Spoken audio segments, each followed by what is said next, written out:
भगवद गीता के पहले अध्याय के 11 से 22 तक श्लोक। अयनेषु च सर्वेषु यथाभागमवस्थिता भीष्मेवाभिरक्षतु भवतः सर्व एव हि तस्य संजनयन् हर्ष कुरु वृद्धः पितामहः सिंहनादः विन्द्योचे शंख दध्मौ प्रतापवान् ततः शंखाश्च भैर्यश्च पिन्वान् गोमुखा सहस्वाभयहन्यन्स ततः श्वेतर्हैर्युक्ते महती सिन्धने स्थित माधवः पाण्डवश्च दिव्यौ शंखौ प्रदधन्तु।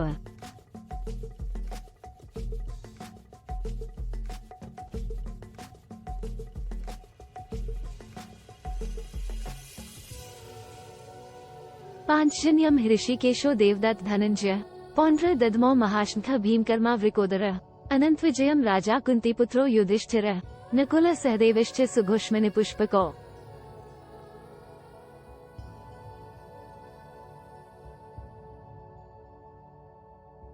काश्यश्च परमेश्वासः शिखण्डी च महारथः धृष्टद्युम्न विराटश्च सात्विकिश्चापराजितः द्रुपदो द्रौपदेयाश्च सर्वशः पृथिवीप्ते सौभद्रश्च महाबाहुः शंखान् दद्मो पृथक् पृथक् स घोषो धार्तराष्ट्राणां हृदयानि व्यदारयत् नभश्च पृथिवी चैव व्यनु अथ व्यवस्थितान् दृष्ट्वा धार्तराष्ट्रान् कपिध्वजः प्रवृत्ते शस्त्रसम्पाते धनुरुद्यम्य पाण्डवः।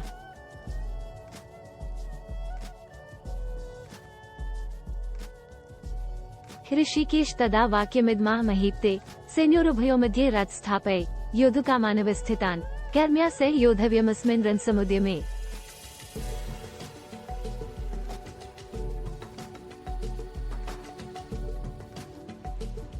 Bhagavad Gita chapter 1 verse 11 to 22. Indeed, it is Bhishma you must all protect along all avenues of approach as you man your respective positions. In order to encourage him, grandfather, the majestic Kuru elder roared his lion's roar and blew his conch. Then, all of a sudden, the conches, kettle drums, cymbals, big drums, and horns were sounded. It was a tumultuous noise, and standing on their great chariot yoked with white horses, Madhava and the son of Pandu blew their divine conches. Rishikesha blew his Pankajanya, Dhananjay his Devadatta, and wolf belly of terrible deeds blew the great conch Pondra. King Yudhishthira, the son of Kunti, blew his Anantavijay, Nakula and Sahadeva, their Sughosha and Manipushpaka.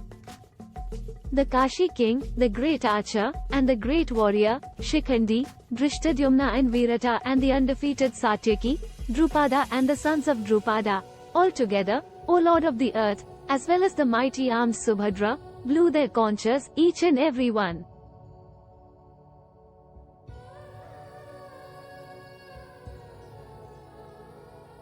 This thundering sound rent the hearts of the sons of Dhritarashtra, resounding through earth and sky.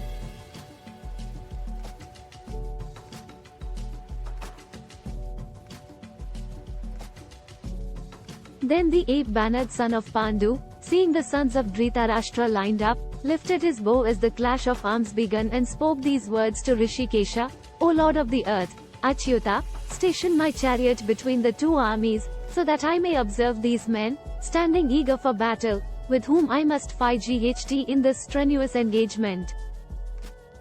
इसलिए सब मोर्चों पर अपनी अपनी जगह स्थित रहते हुए आप लोग सभी निसंदेह भीष्म पितामह की ही सब ओर से रक्षा करें। कौरवों में वृद्ध बड़े प्रतापी पितामह भीष्म ने उस दुर्योधन के हृदय में हर्ष उत्पन्न करते हुए उच्च स्वर से सिंह की दहाड़ के समान गर्जकर शंख बजाया। इसके पश्चात शंख और नगरे तथा ढोल, मृदंग और नरसिंगे आदि बाजे एक साथ ही बज उठे।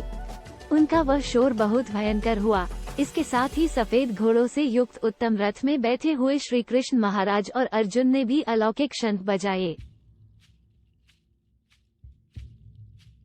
श्री कृष्ण महाराज ने पांचजन्य नामक, अर्जुन ने देवदत्त नामक और ताकतवर और शक्तिशाली भीमसेन ने पौंड्र नामक महाशंख बजाया।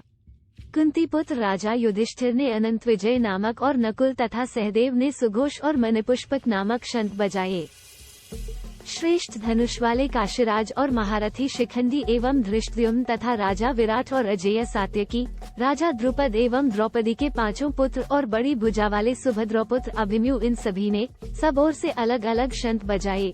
और उस भयानक शोर ने आकाश और पृथ्वी को भी गूंजाते हुए धातराष्ट्रों के अर्थात आपके पक्ष वालों के हृदय विदीर्ण कर दिए।